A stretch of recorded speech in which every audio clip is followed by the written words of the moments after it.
Butte, Montana. A city built on a promise of wealth, but held together by the gravity of its own ghosts. The air here tastes like iron and old copper, a permanent reminder of the fortune that sits right beneath your feet. The Anselmo headframe stands like a rusted sentinel against the twilight. It is a skeletal remains of an empire that once fueled the world, now just a hollow cage rattling in the mountain wind. Cody Marsh doesn't care about history. He cares about the thrill of the forgotten. He's 19, fueled by adrenaline and the glow of a GoPro, squeezing into the cracks where the sunlight isn't allowed to follow. The beam of his light cuts through 50 years of undisturbed dust, dancing over timber and rock until it hits something that doesn't belong. Leather. Brittle, dry, and terrifyingly still. He reaches out, his fingers trembling as they brush the boot. It's not an empty relic. There is weight behind it. There is a body still wearing it, mummified by the very earth that claimed it. The sound of his own breath becomes a roar in the narrow shaft. He scrambles back, the dust choking him, the realization sinking in that he's just stepped into a tomb that was never meant to be opened. 7:14 in the morning. The silence of the mountain is broken by the crunch of gravel under heavy tires. The law has arrived, though the law feels out of place in a town this old. Sheriff Eli Vance steps out of the truck. He spent 30 years looking at these hills, and today they're looking back. His sheepskin jacket is worn thin, much like his patience for the secrets of this town. His boots find the frozen mud. He glances at the trespassing sign, a piece of sheet metal more holes than steel. In Butte, people don't just shoot at targets. They shoot at warnings. The winch groans, a metallic scream echoing up from the depths. They're pulling a piece of the past out of the darkness, wrapped in a canvas shroud that's heavy with the dampness of the deep. The zipper teeth chatter. The light hits the face of a man who hasn't seen the sun in decades. The copper salts have done their work, turning his skin into a metallic teal, a statue of flesh and oxidation. In the lab, the LED lights flicker with a surgical coldness. The copper man lies on a stainless steel table, a stark contrast to the grime of the tunnels. He looks less like a victim and more like a work of art. The scanner hums, a red line of light tracing the ridges of fingers that died 40 years ago. No match. In a world that tracks everything, this man has managed to remain a ghost. Eli sifts through the evidence. A windbreaker from the 90s, smelling of ozone and rot. And there, in the pocket, a pager. A digital heartbeat from a time when the world was just starting to go electric. Detective Sarah O'Neill plugs the relic into the modern world. It's a bridge between two eras, the plastic casing brittle and ready to snap under the pressure of the present. The screen flickers to life, a ghostly green glow. One number, 911007. It's not a phone number. It's a code, a signal sent to a man who never made it home. Eli walks the edge of the Berkeley Pit. The water is a bruised red, a toxic cocktail of heavy metals and forgotten sins. It's the heart of the city, and it's poisonous. A black sedan idles on the rise, its engine a low, rhythmic drum. It doesn't move. It just watches. In Butte, the shadows don't wait for the sun to go down. Sarah's tweezers pull at a seam in the jacket. Tucked away in the lining is a micro SD card, a piece of high-tech hidden in low-tech clothing. The copper man was carrying a message from the future. The video file opens in 4K clarity. It's a grainy, hidden camera perspective of a handshake, a bride, a local politician selling the city's soul in a dimly lit office. The door to the M&M bar creaks open. The smell of stale beer and wood smoke hits Eli like a wall. The jukebox skips a beat. Every eye in the room follows the badge. In the corner, Lefty Gates slowly folds his pocket knife. His hands are the color of the earth he spent 70 years digging. He doesn't look away. He knows why Eli is here. Ellie's hand rests on his holster. The leather creaks, a warning, a conversation between two men who understand that peace in this town is a fragile, temporary thing. Sarah's screen pulses with a new coordinate. The SD card wasn't just a video, it was a map. The GPS logs point to a ranch sitting right at the throat of the mountains. The Bighorn Ranch. It's a lonely place, surrounded by miles of scrub and silence. A single plume of smoke rises from the chimney, white against the darkening sky. Through the binoculars, the world is sharp and dangerous. A man stands over a steel drum, feeding it paper, evidence turning into ash, floating away on the Montana wind. The camera clicks. The face is revealed. The deputy mayor. The man supposed to be rebuilding the hill is the one making sure it stays buried. The sky breaks. A whiteout snowstorm descends in seconds, turning the world into a blinding, featureless void. The mountains vanish, and the road becomes a memory. A roar of an engine, the screech of metal on metal. Ellie's cruiser is slammed, forced off the asphalt and into the biting cold of the ditch. Glass shatters in slow motion, 1,000 diamonds flying through the cap. Ellie's head hits the wheel, and the world fades into a dull, pulsing red. He crawls from the wreck, the snow stinging his eyes. The silence of the storm is broken by the rhythmic crunch of boots on ice. Someone is coming to finish the job. The silhouette looms over him, a dark shape against the white. The silenced pistol rises, a long, black finger pointed at his heart. Headlights cut through the frost. Sarah's engine roars as she skids into view, her service weapon barking twice. The lead hits the snow, kicking up plumes of white.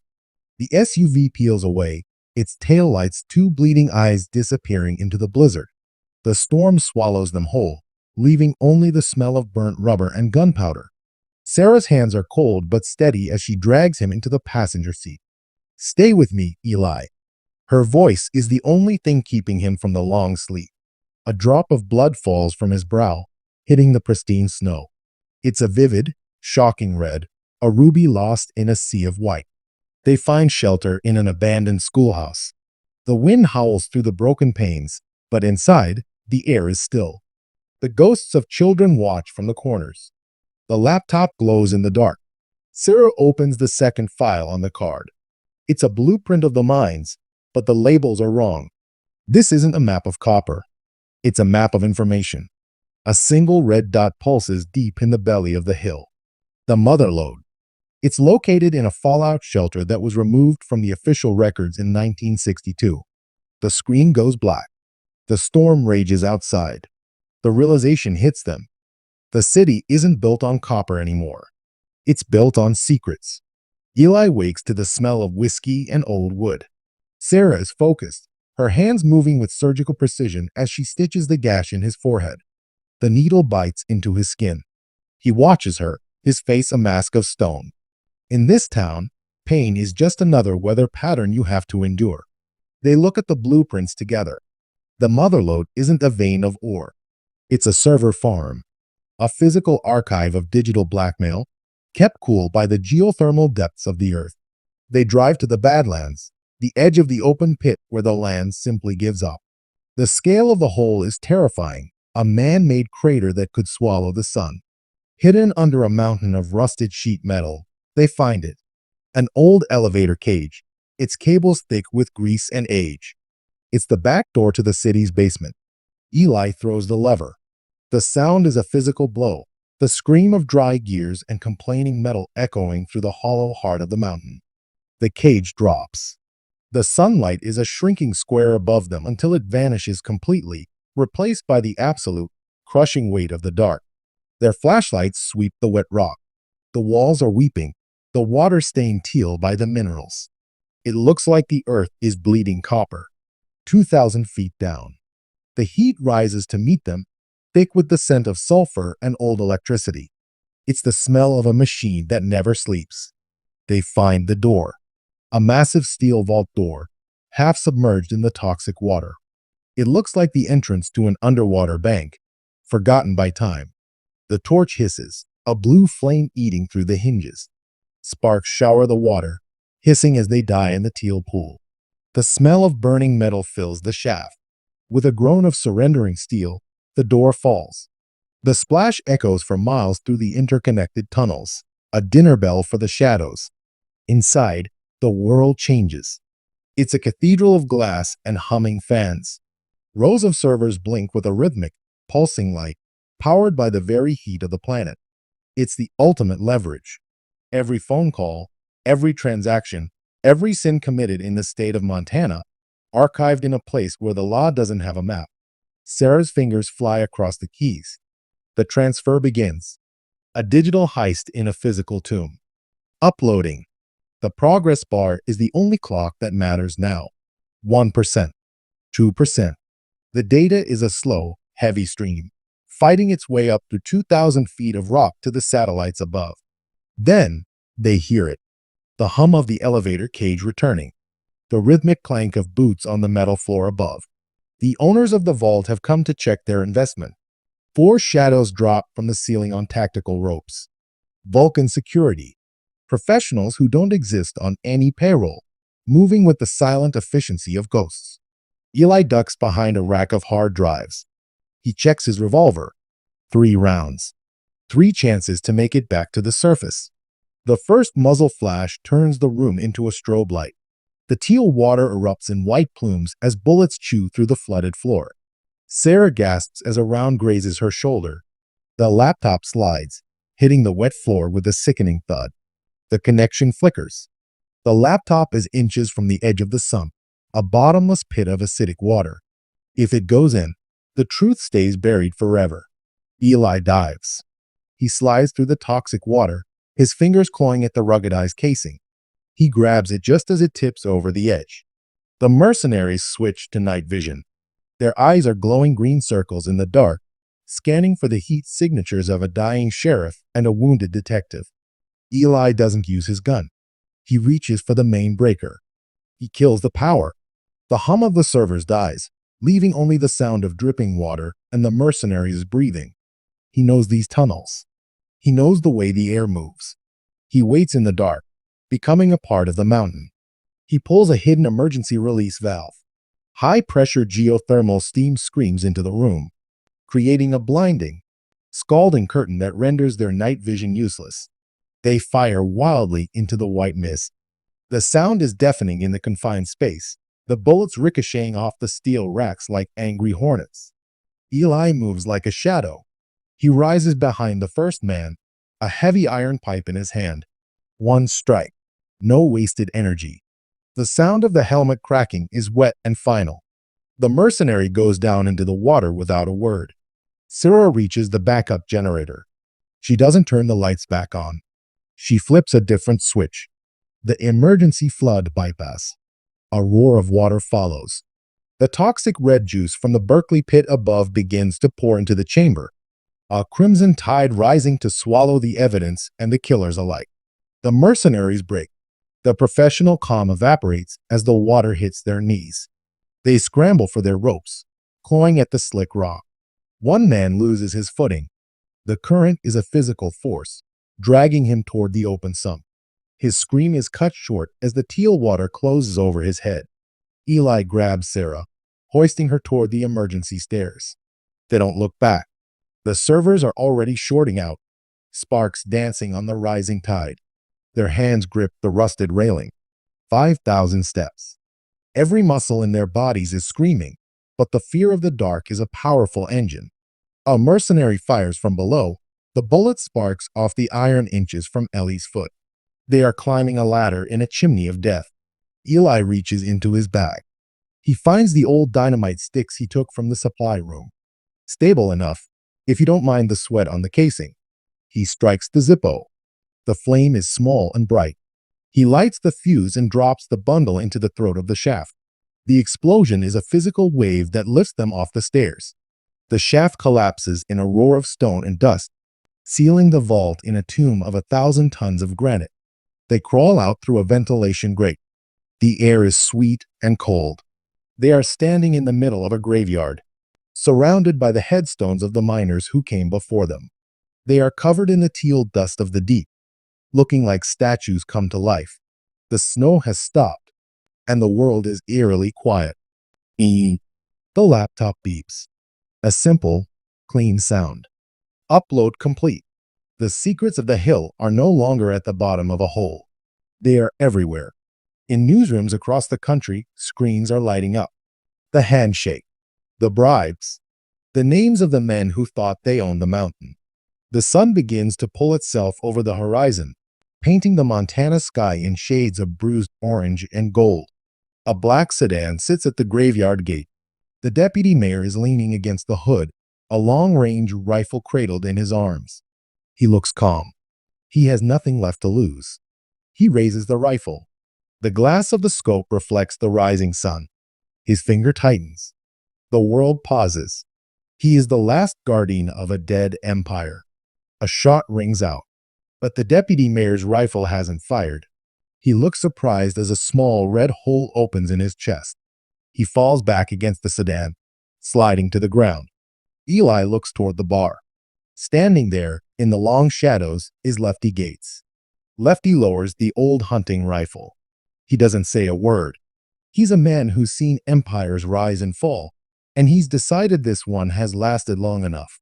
He nods once to Eli. A silent acknowledgement. In Butte, you don't need a badge to know what's right. You just need a long memory and a steady hand. The silence is broken by sirens.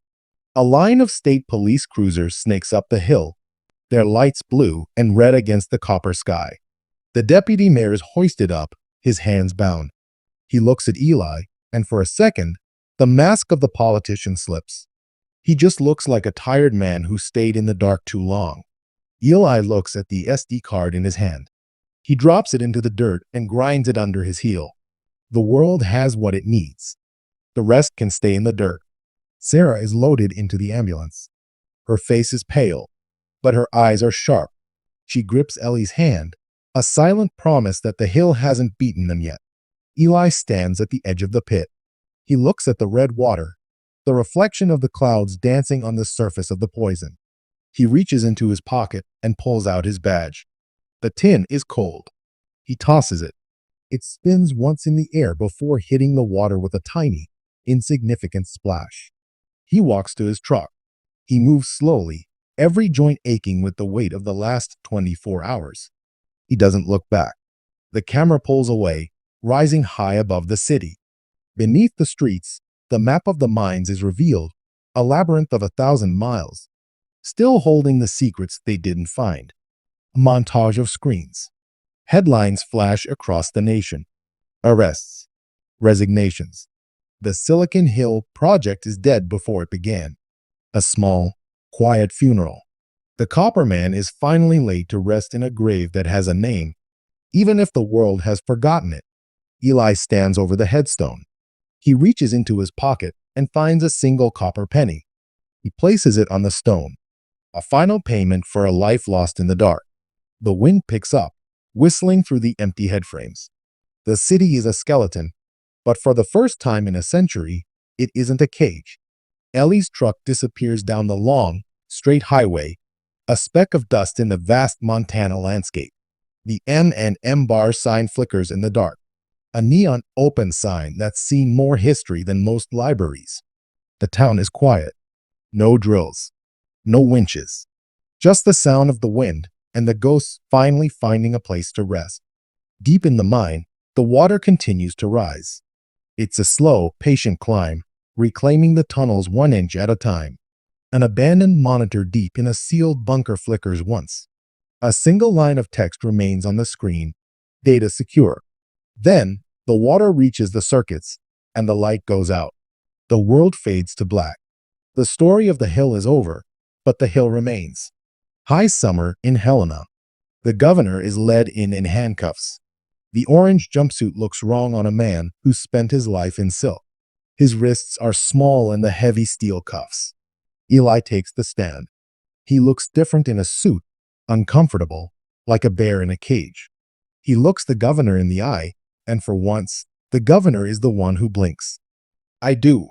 The words are a vow. Ellie's voice is a low rumble that fills the quiet room, a sound forged in the mines and tempered by the wind.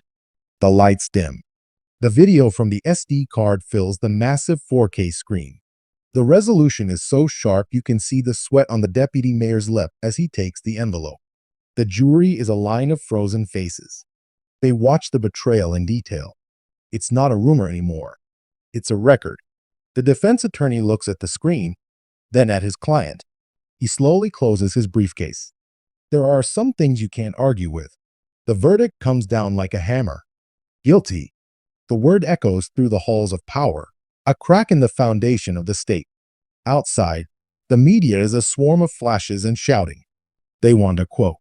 They want a hero. They want a piece of the man who broke the hill. Sarah O'Neill stands on the steps. She's wearing the sheriff's star now. It's bright and new, reflecting the Montana sun. We're just getting started. She doesn't look at the cameras. She looks at the horizon. She knows that for every hole you fill, another one opens up. 1,000 miles away, Eli is on a fishing boat. The only sound is the rhythmic lap of the water against the hull and the cry of a loon. He casts the line. The silk thread hangs in the air for a second before dropping into the clear, cold water. There are no chemicals here, just the deep blue of the lake. The lure hits the surface. A tiny ripple expands, moving outward until it disappears. Back in Butte, the Anselmo headframe is wrapped in explosives.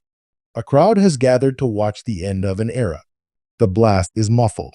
The structure doesn't fall, it folds, collapsing into its own footprint in a massive cloud of gray dust and ancient history. A local kid walks through the rubble. He puts it in his pocket, a piece of the past to carry into the future. The news cycle moves on. A high-tech firm announces the purchase of the hill, the new Silicon Hill. They promise jobs. They promise progress. The excavators move in, their yellow arms clawing at the earth to build a new foundation of glass and data. A shovel hits something that doesn't sound like rock, a dull, metallic clang that stops the crew in their tracks. They clear the dirt. It's a vault door, identical to the one Eli found, but this one is pristine, unmarked, unopened. The foreman looks at the door, then at his men. Nobody picks up a radio. Nobody calls the police. He pulls a satellite phone from his pocket and dials a number that isn't on any public registry. In Washington, D.C., a phone rings in an office that has no name on the door. The curtains are drawn against the afternoon sun. A man in a tailored suit answers. He listens for a moment, his face a mask of practiced indifference. Found another one? Good. Bury it. Build the foundation over it. By evening, the construction site is a fortress of black mesh and federal warning signs. Authorized personnel only. Eli sits by his campfire. The wood pops, sending a spray of sparks into the night sky. The air is cold and smells of pine. He hears a snap of a twig. His hand moves toward his holster before he remembers he isn't carrying a badge anymore. He lets his breath out slowly. A deer steps into the light. It stands there, frozen, its eyes reflecting the orange glow of the embers. It looks at Eli, and for a moment, they are the only two things alive in the world. The camera pulls back, higher and higher. The campfire becomes a tiny spark, then vanishes as the scale of Montana reveals itself, a vast, dark ocean of land. Beneath the surface of the map, little red dots begin to glow. They are connected by lines of light, a hidden nervous system of vaults and servers stretching from coast to coast. One dot, the one in Butte, flickers. It turns from red to gray, and then it goes dark. One node lost. 100 more remain. Eli looks up at the moon. It's low on the horizon. A heavy, metallic orb that looks like it was minted from the very copper he spent his life protecting. In the valley, the trucks arrive. They aren't digging anymore. They are dumping. Tons of clean dirt are poured into the Berkeley Pit, slowly erasing the red water from the face of the earth. A drone, small and silent, glides over the city. Its lens is a high-resolution eye, scanning the heat signatures of the people below. It passes over the M and M bar. A face is identified. Match. Gates, lefty. The data is sent to a server that doesn't officially exist. A black sedan, identical to the one in the graveyard, pulls up to the curb. Its windows are a wall of black glass. Two men step out. Their suits are perfect, their faces anonymous. They look at the bar like they're looking at an old wound that needs to be cauterized. The handle of the door turns. The creak is loud in the quiet street. A final, familiar warning that no one is listening to anymore. The screen goes black. The sound of a single, heavy thud echoes in the silence. The vault is closed. The city is quiet. The hill has its secrets back.